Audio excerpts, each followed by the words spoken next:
If you watch science fiction movies, then you know that exoskeletons are great for fighting aliens. But even without science fiction, there is a real market out there for real exoskeletons. And that is today. This episode of Yay Space, the Tech Review, is recorded on January 30th. You are here to learn more about the most important news about innovation, technology, and social media. I'm Tarek Madani Mamluk, and virtually by my side is not only my resident alien Vincent Imler, but also Megan Kennelly from German Bionic. Megan, welcome to the show. Thank you for having me. Please introduce yourself to our audience, because even though everyone knows, of course, me and Vincent, our audience is not familiar with you. We don't know that.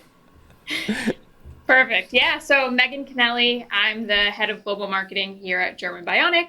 Been here about a year and a half now, and really excited to continue getting the word out about the company and about exoskeletons in general, and just sort of, let people know that these things exist.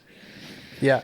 And I think, if you're watching science fiction movies, then of course you know about exoskeletons. But one thing that that Vincent and I are always celebrating is that we are living in an age where things that have been science fiction in the past are actually newsworthy topics today. And so please tell us something about the core mission of German Bionic, what you're doing and what you're trying to achieve.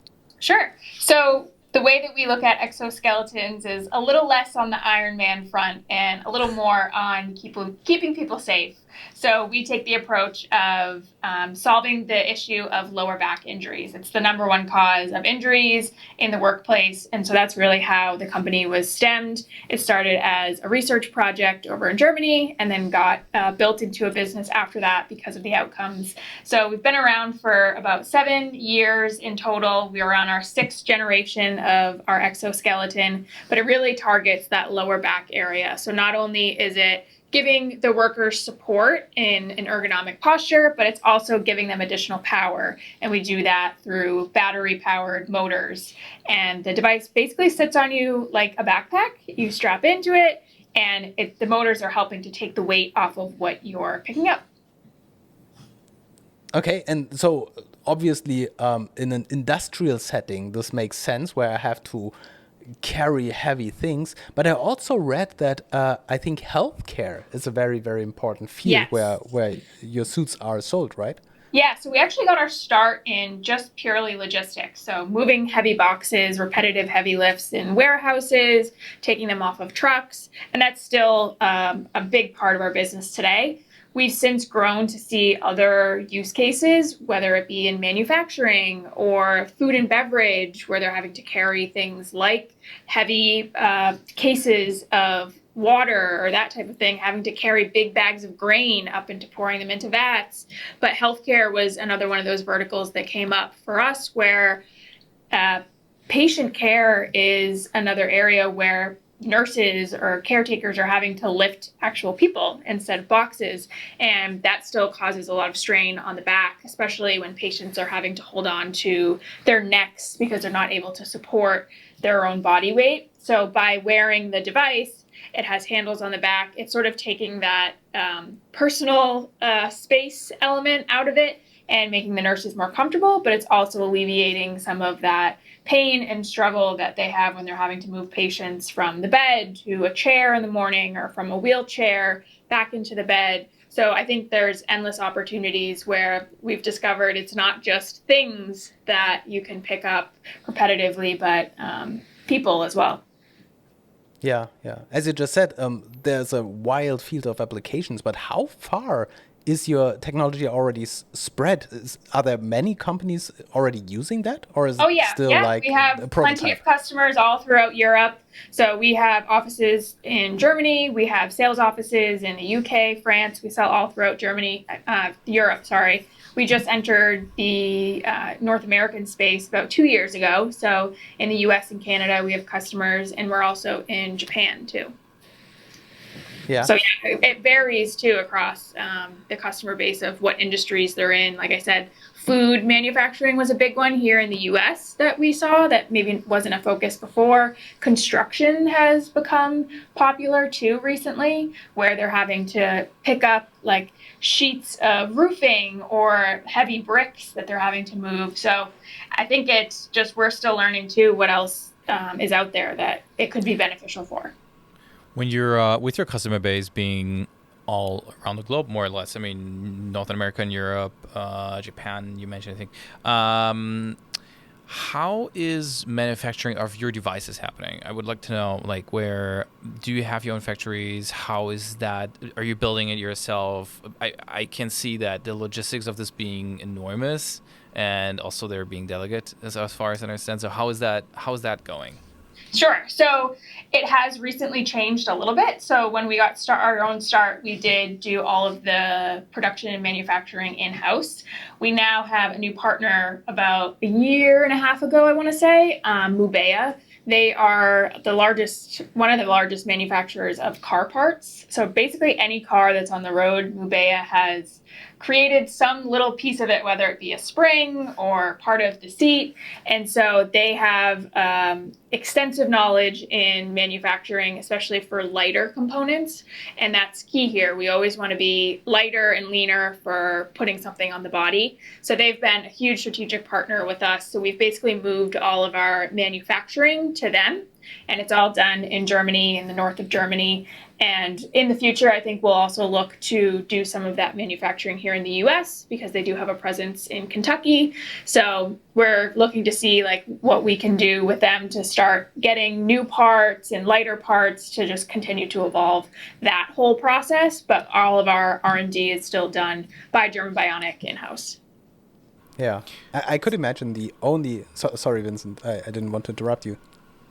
No, don't worry about it. I just would have followed up with that. I think it's interesting that it evolved this way, and if you have some more details on why you decided to move away from doing it in-house, that would be super interesting. And also, if you can share how many of your devices are you producing a year, or in any metrics, that would be just interesting to know. Yeah, so I can't share specific numbers just because it's a very competitive market. We're a private business, but I will say like. We have this smiley curve sort of business analysis, and I'll have to get you the name of who came up with it because I'm drawing a blank right now. But basically it says that the most value in a company is sales and marketing and development. The lowest value and the most cost is typically manufacturing. So that's why it sort of stemmed from, it's very expensive for a small company to be doing all this manufacturing in-house. When you can bring in a bigger player that already has relationships and can speed up the process, do it faster, help you in building those tools to make more and more of it, I think that's just really where the decision came from. And by having a partnership with Mubea, we're able to go from having just a couple, maybe a week, to now thousands being produced. So it's really helping us be able to scale. Cool. I'm very eager to jump in and talk a little bit about the engineering. I myself am an engineer, and I'm super interested in learning how this device is actually working. I could imagine that it is somehow like a motor that supports my natural movement. So if I move, this power suit is moving as well, right? Just intensifying like my body movements. But I read that there are also AI components in there, right? Can you tell me a little bit more about this? Yeah. So from a basic perspective, the way I like to describe it is there's a gyroscope in the back. So imagine you have the device on your back, there's a gyroscope. Every time you put the device on, it's going to measure your upright position. And the way the device works is there's sensors. So when you go over and you bend over to pick something up and you come back up, that gyroscope and the motors are basically pulling you back to that upright position that it measured. And there's sensors throughout the device that is doing what exactly you said, is following the body. So the device is not meant to move you. It's meant to follow you. So you could go bend down and do a lift and stop halfway up. The device is going to stop. It's never going to pull you back to that upright position without you first initiating that movement.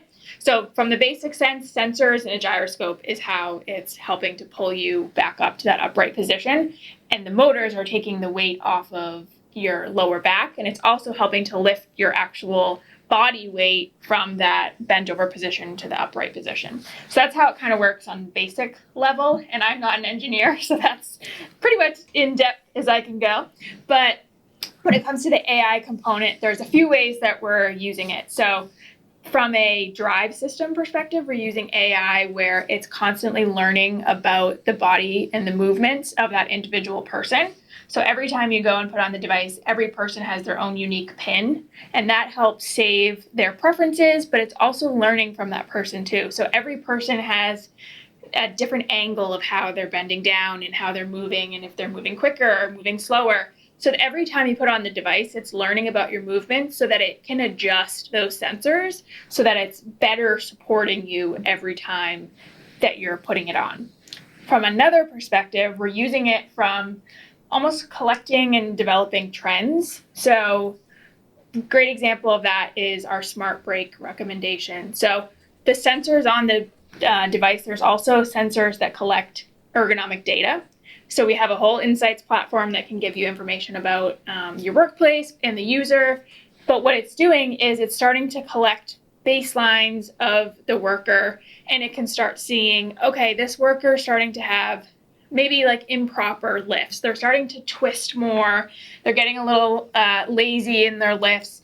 And if it's starting to trigger, like that baseline is starting to get all wacky, they can now give them some sort of warning that says, hey, now might be a time to take a break. We're starting to notice some unhealthy patterns, so that it's just another layer of keeping the people safe. Yeah.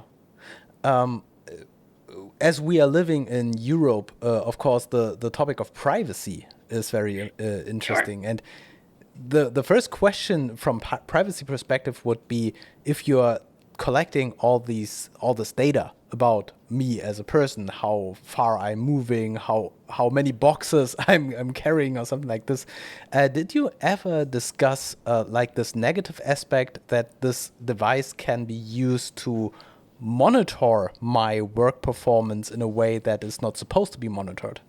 Sure. So because we're in Germany, we have to follow GDPR compliance. So we're 100% GDPR compliance, which is very intense. So the way it's described to us is basically the data is anonymous. Those pins, it's never linked to a specific person. Now, if the company then decides to link it to a specific person, that's not really our, I guess, I don't want to say responsibility, but yeah, it's something that It's not your choice. Yeah. like it is a concern in some of them, but I think when you look at the data that's collected, it's less about productivity and more about efficiency and making sure that things are safe. We like to look at things like the amount of steps, because we want to see, is this certain group of people having to walk a lot more in the workplace, and can you maybe rearrange your workplace so that it's becoming more efficient because you've moved the environment around, rather than having to like force people to work harder and have it to walk, that kind of stuff. So we want it to be used to imply positive changes versus being used from an individual perspective. Yeah, absolutely. But the one thing that popped into my mind was when you said that this device is going to give me an alarm because I make like unhealthy movements, or my posture is not optimal. If this information would flow back to my health insurance, for example, they could use this to increase like my rates, because they see, okay, this person is going to have back problems because he's not using like a good posture by carrying heavy stuff, Sure. right? I don't think it's not, there's no APIs or anything to health insurance, but Right. I see your concern for sure. I think it's Yeah. less about like constantly doing those things, and that's why the AI piece of it is what we're always trying to evolve and find ways that it's going to be helpful to the users rather than harmful. So any kind of like data that we present, we want it to be helpful and mitigate any of those risks. I think on the flip side of the insurance thing, you could actually see that by implementing these devices, it's actually something that could lower your premiums, because the device, even if you're having like poor movements, that's what the device is for. It's meant to, it basically works better when your lifting is poor. So if you're doing everything perfect, like the device is just there as like a stopgap if something happens. If you're having like improper lifts where you're bending completely straight down and coming back up, that's when the device is working the hardest because it's trying to keep you safe. So that's something that I think it's being looked at as something that you're implementing as a risk mitigator. So I think like from the insurance perspective, it's something that always gets brought up of in the future, this could be something that you could actually see a reduction in premium costs because you've implemented such a like safety tool. Right. I think you won an award last year, right? At the CES 2023? Yes. Like the Innovation Award. Was this like the point where you got the publicity that the world is starting paying attention to this new technology, or were you already popular in this field before this award? So it varies a little bit by region. So within Europe, Germany specifically, I think we were already pretty well known. You can see, so just from like the inquiries that we get, we're much more known in Europe and throughout Germany because we've been there longer. I think where the CES award helped us was in that entry into the North American space. It helped sort of light a fire under that awareness and gave us like that jump start where we had just entered, a little less known. I think just in terms of the market, North America is a little bit behind in exoskeleton awareness versus Germany and Europe. So I think it's still catching up, and it's something that we're always trying to educate here versus, I mean, obviously continuing to educate over in Germany and Europe, but just the general awareness, I think, is far greater in Europe than it is in the US or Canada right now. Yeah. And I don't want to force you to give us like actual numbers for the pricing of the devices, because I could imagine that this is like an individual thing You can share that. regarding. Yeah. Oh, you can share that? Yeah. So how much would I have to pay to buy one of these things? Because I'm kind of intrigued. So we do have two different models. So you can either buy it outright or we have a leasing option. So to buy it outright, it does vary based off of the amount of devices that companies buy. So I usually say it ranges anywhere from like 10,000 to 15,000 if you wanted to just buy it outright. But if you do the leasing option, it can get as low as about $250 to $300 a month. And the device can be shared amongst different people. So you don't necessarily have to look at it like, well, I have 500 employees, I need 500 devices. We kind of look at it by use case. So if you have multiple shifts and you have different people that are working different use cases that will need it, the device doesn't necessarily need to be tied to one single person. Every person can share it. They have their own PIN. So you can grab a device when you need it, when you're doing that task, and then put it back and the next person can grab it. So that also helps sort of break down the monthly cost too, looking at it from that perspective. Yeah. And I mean, this pricing is, of course, something where I, as a private person, will not just go shopping and take this, right? Are you investing like into innovation to make this more affordable, that you create like a private version that is not as powerful as this, but for the private person I think from just like the market, more of like the commercial space is, I think there's more use cases for it. From a personal perspective, it's not an area that we've gone down yet. I think there are devices out there. So one thing I probably should have touched on in the beginning is there's two different kinds of exoskeletons. One are battery active solutions that are using motors, but there's also passive systems that are using things like springs and pulleys and your own body weight to give you support. So from a commercial perspective, the passive systems are often a little bit cheaper, but they do offer less of the weight compensation that a motorized device can provide. So that could be an option that's a little bit more suited to commercial or customer uses. But I think, who knows, the goal, like I said, is always to get leaner and lighter, but it's obviously to also get cheaper. And that's part of where the strategic partnership with Mubea comes in. So I think down the line, obviously the goal is to make it more achievable for everyone to be able to get it. But who knows, maybe it's something that we can offer as a rental through a Home Depot or a Lowe's or your local hardware store as a tool, like you would any other kind of piece of equipment. Yeah, I think this use case is absolutely realistic because I probably won't have to use this device every day. But Exactly. as like with power tools, if I'm changing my it would be tires great or to anything just like that, Or if you're moving, great use case. We've had some moving companies here in the U.S. Who've brought it on for that specific use case. So yeah. Yeah. What is next for you? I mean, there are a lot of industries out there, a lot of different technologies you could now look at. I don't know. I mean, there are basic things you could do. You could, I don't know, go crazy and partner up with Neuralink, looking at the news from today, whatever. So is there anything you currently look at and you can share on what are your thoughts on industries that are so I interesting? think aside from always just trying to improve the hardware element of it, I think the software element is obviously a piece that can constantly and not easily, but could more easily be evolved. So things like the data insights and what we're delivering to customers and the user, plenty of opportunity to continue to grow and see we're collecting all of this data, but what can we do with it? I think the AI piece is also very intriguing. So things like that smart break recommendation, what else would be helpful to users that we could use the data and the AI to deliver?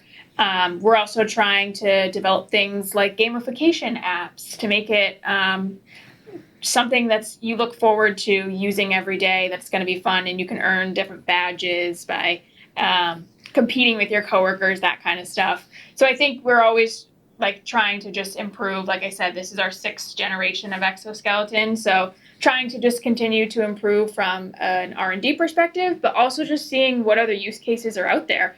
The healthcare was a new one for us that we saw a need in specifically after COVID. So as time goes on and as we just continue to get the word out, I think I'm interested to see what else comes out of, hey, this would be super helpful for our workers, and trying to see like the innovations and optimizations that come from that. Yeah. One field that I would expect this to be used in the future would be, for example, for firefighters or, for example, I don't know if this is like realistic that I can then lift the No, burning car or something like we've that. had conversations. It's less like on the job, like specifically for firefighters or paramedics. It's more of the logistics on the back end. So like the interest that we saw from the firefighters were they're having to do all of this movement of equipment in the actual firehouse. Hoses those weigh a ton, and they're having to move them out throughout the firehouse. So it's less of like the on action, like ready to suit up kind of work, and more of the back end kind of stuff where we're starting to see it. But who knows, as it gets like easier to put on, you can put it on in about 20 seconds, but you know that every second counts when it comes to first response. So who knows in the future what else we could do, but that's certainly an area that we've looked at. Yeah, yeah, because I could imagine that especially fields where, I mean, you already said it's for keeping my body safe to prevent injuries. But if I'm in physical danger, if I work for the military or if I run into a burning building or something like this, the increase of my physical strength could also save myself or others from injuries. That's why I would have expected that I don't know, you have like a special department for active utilization of these power suits in dangerous Not us situations. right now, but there are many different exoskeletons out there, specifically some that work directly with like the Department of Defense, that kind of stuff, where they're developing exoskeletons. I mean, I've seen them at some of our partner sites where they're doing the testing of these devices. There's specific boots that will help like push off so that you can run faster, Yeah. and bionic arms, and that kind of, it's very cool. So I think the possibilities as a market in general are endless, and they're always working in collaboration to figure out how they can help in those fields. I think for us right now, we're focused a little bit more on like the back end, the logistics. Still could be a use case for Army or military where they're having to like move things onto planes, or they're having to move things around in their own warehouses. But you bring up a great point with the whole like action side of things. I don't think that's something that we've looked at yet. Yeah, yeah. And I think I read also that you don't have you. There's also another device that is not a power suit, but like a sensory vest or something that I can Yeah, use so to those sensors that collect analyze. the Yeah. ergonomic data, we're also coming out with a vest that doesn't give you the support or the power, but it's still giving you the information. So if you want to see a whole picture of your workplace, it's still going to give you that ergonomic data. So you could either use it as a full picture, or you could use it as a way to decide like what areas in the business might need additional support with an exoskeleton. So it's basically Yeah. everything from a sensor perspective minus the support. Right, right. And I think this would be very nice to also have, like, as a private person, not like this exact vest, but having this information about how much time am I walking around, how much different movements am I doing, what about my posture, where exactly is do I do things wrong. Sure. Yeah. Is this something where you are thinking about rolling it out to other customers than like the B2B business? B2B, yes. The B2C, I don't think we've necessarily touched down yet because I don't know how much of an interest. I mean, when you look at the things like the Apple Watch and all the data that it's collecting there, I don't know if someone would necessarily want to put on another thing from a vest perspective. But B2B, absolutely. People anywhere where they can collect data to get a better insight into their operations is a win-win for the people that we're talking to. So it's absolutely something that we're looking at, and they're continuing to develop and get some of those initial customers to finalize the data and everything that is going to be delivered Yeah. with it. It's actually like my own perspective. I have a very bad posture because I'm spending like Me 16 too. hours per day at my computer, and I always see these products like cheap things from China where they pull your shoulders back so that you correct your posture, and this feels very poorly designed. It's like a brute force for changing your posture, and I always think, isn't there like a smarter solution to actually understand how my skeleton is working and where my shoulders are crooked or something like that? And I could imagine that a device like this could actually explain to me why I have the back pain that I have, right? Yeah. I'll have to bring that to our development team. Yeah, sure. Give me a call if you will. need someone to test this. Discovery call. Right. Maybe one last field, because Vincent and I just before this recording, we had a very, very heated discussion about like cyberpunk future vision, because today the Neuralink brain implant from Elon Musk was firstly tested on a human being, and we were talking about the applications of, in the future, this might be used to help people who lost their ability to use their legs. And if I am now seeing these power suits, is this something where you see a possibility that what's the English word, paraplegic people who can't walk use devices like that so that they can stand up from their wheelchair or something? Is this something So where you're doing those research? do exist now. So they're, I guess, like bringing it back even further from like a passive versus an active.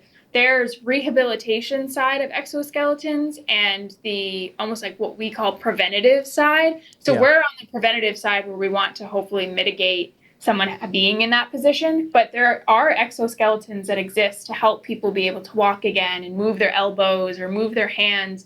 There's plenty on the market now, and I think that's a whole other market that's continuing to evolve and get smarter, and it's incredible to see some of the innovations that they're coming up with to actually help people that have already had those issues.